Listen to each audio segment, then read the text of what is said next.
Councillor Bourke and then Councillor Berricky. I wanted to speak to the motion. So, look, I think it's fantastic that our community of all backgrounds and ages come to speak to us. The more the merrier. And even if it is through, organised groups that spout property industry talking points, I welcome that. I welcome that. I welcome all organised groups to come and have their say. So, welcome, one and all. Yes, demand and supply. Demand and supply. There's two sides. That's what I was taught in economics at university as well. So the problem is that this is an ideologically driven growth at any cost agenda from the state and federal government.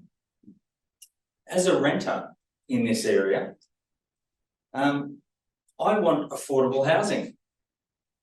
It has a devastating impact on people like myself who are renting to have government engineered hyper demand for housing through tax concessions, through for property investors, through allowing foreign buyers to speculate into the market, through extraordinary levels of immigration way above historic norms, record levels. So this government engineered hyper demand is devastating for renters like myself.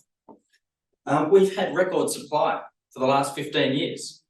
We haven't had affordable housing. It's gone up and up and up. With record, we've never had more housing dwellings built than the last 15 years in any 15-year period in Australian history. So it's not a supply issue. There's two sides of the coin.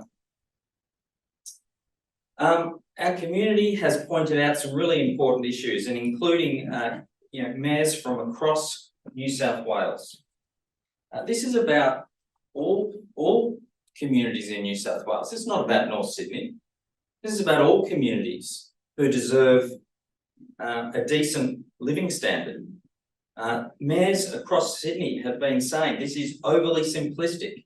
It will reduce living standards. Things like access to sunlight and privacy that we used to take for granted. A nice view that we once had in our property. Everyone has the right to protect their amenity of their property. We've got a climate crisis, and yet we want to go on a building frenzy, losing all the embedded energy in our buildings and driving up carbon emissions. What happened to the climate emergency this council talked about? There are a series of unintended consequences, according to mayors across New South Wales, and it's just the tip of the iceberg.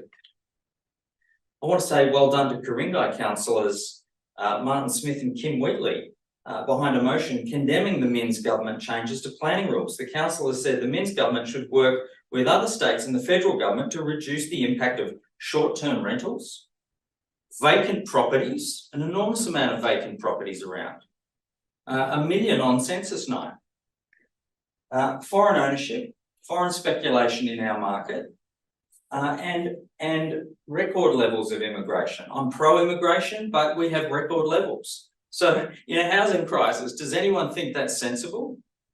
They say that the Minns government and federal government would deal with those things, quote, if they were serious about housing affordability, and obviously tax concessions you would add to that. Again, thank you to our community for their feedback. The impacts, destruction of our tree canopies and biodiversity, massive density increases in concrete and heat islands, windfall profits for developers, strained public infrastructure, buses, roads, schools, transport, water, sewerage. I mean, the list goes on. Congestion in traffic. So, and I'll just say something on transport-orientated development. Labor MP for Riverstone, Warren Kirby, has said that he's urged more consideration of livability in high-density areas close to metro stations, which he said had failed with the northwest suburbs. It's an unmitigated disaster, he says, because we talk about being walkable, but 2/3 of the population have 2 cars or more. People don't just go from their unit to a metro to their job and back home. They do all sorts of travel, whether it's to the sports field on Saturday morning with the kids, whether it's to the beach. The metro doesn't cater for most of people's transport. I'm fully in support of rail and metros and public transport, but it actually doesn't cater for most of your daily travel requirements. And yet they're saying, I'll finish up, man. Yet they're saying, let's build a metro and everything else will be fine. So it is extraordinary that a SEP can go through with a stroke of a pen from a minister instead of an upper house inquiry or the parliament. I just find that extraordinary. So I support the motion, Mayor. Thank you. Thank you. Are there any other speakers?